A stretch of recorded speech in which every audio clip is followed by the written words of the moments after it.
ಈ ಒಂದು ದಿನ ನಮ್ಮ ಈ ಪಾಂಡವಪುರ ತಾಲೂಕಿನ ಬಿಜೆಪಿ ಕಾರ್ಯಕರ್ತರು ಮತ್ತೆ ಡಾಕ್ಟರ್ ಇಂದ್ರೇಶ್ ಅಭಿಮಾನಿಗಳಿಗೆ ತುಂಬಾ ಶುಭ ದಿನಾಂಕ. ಯಾಕೆಂದ್ರೆ ಇವತ್ತು ಅವ್ರನ್ನ ಹುಟ್ಟುಹಬ್ಬ, 46ನೇ ವರ್ಷದ ಹುಟ್ಟುಹಬ್ಬ.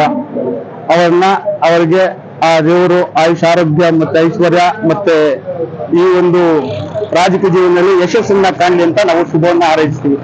ಇವತ್ತಿನ ದಿನ ನಮ್ಮ ಮೇಲುಕೋಟೆ ಕ್ಷೇತ್ರದ ಎಲ್ಲಾ ಬಿಜೆಪಿ ಕಾರ್ಯಕರ್ತರು ಮತ್ತೆ ಇಂಗ್ಲಿಷ್ ಅಭಿಮಾನಿಗಳು ಎಲ್ಲರೂ ಒಗ್ಗೂಡಿ ಈ ಒಂದು ಸಮಾರಂಭವನ್ನ ಮತ್ತೆ ಅವರ ಹುಟ್ಟುಹಬ್ಬವನ್ನ ಆಚರಿಸ್ತಾ ಇರೋದು. ಮತ್ತು ಈ ಹುಟ್ಟುಹಬ್ಬ ಆಚರಿಸ್ತಾ ಇದೀವಿ ಅಂತ ಈ ಒಂದು 2 ದಿನ 3 ದಿನ ಹಿಂದೆ ಅವ್ರಿಗೂ ಕೂಡ ಗೊತ್ತಿರಲಿಲ್ಲ. ಯಾಕಂದ್ರೆ ಎಲ್ಲಾ ಗೌಪ್ಯವಾಗಿ ನಾವೆಲ್ಲಾ ಕಾರ್ಯಕರ್ತರು ನಮ್ಮ ಈ ನಾಯಕರ ಹುಟ್ಟುಹಬ್ಬವನ್ನ ಅದ್ದೂರಿಯಾಗಿ ಆಚರಿಸಬೇಕು ಅಂತ ನಾವೆಲ್ಲ ತೀರ್ಮಾನ ಮಾಡಿದ್ದು. ಆಮೇಲೆ ಅವರು ವಿಚಾರ ಮುಟ್ಟಿಸಿದಾಗ ಅವರು ತುಂಬಾ ಖುಷಿನೂ ಪಟ್ರು. ತುಂಬಾ ಇದಾಗಿ ಎಲ್ರಿಗೂ ತೊಂದರೆ ಕೊಟ್ಕೊಂಡು ಕಾರ್ಯಕರ್ತರಿಗೆ ತೊಂದರೆ ಕೊಟ್ಟು ಮಾಡ್ಕೋಬೇಡಿ, ಎಲ್ಲರೂ ಕೂಡ ಒಳಗೆ ಸೇರಿಸ್ಕೊಂಡು ಅಚ್ಚುಕಟ್ಟಾಗಿ ಮಾಡಿ ಅಂತ ಅವರು ಸಲಹೆ ಕೊಟ್ಟಿದ್ರು. ವರದಿ ನಟರಾಜ್ ಜೆಟ್ಟಿ, ಮಂಡ್ಯ. ಮೆಂಡು ನ್ಯೂಸ್ ನೆಟ್ವರ್ಕ್, ಸತ್ಯದ ಕನ್ನಡಿ.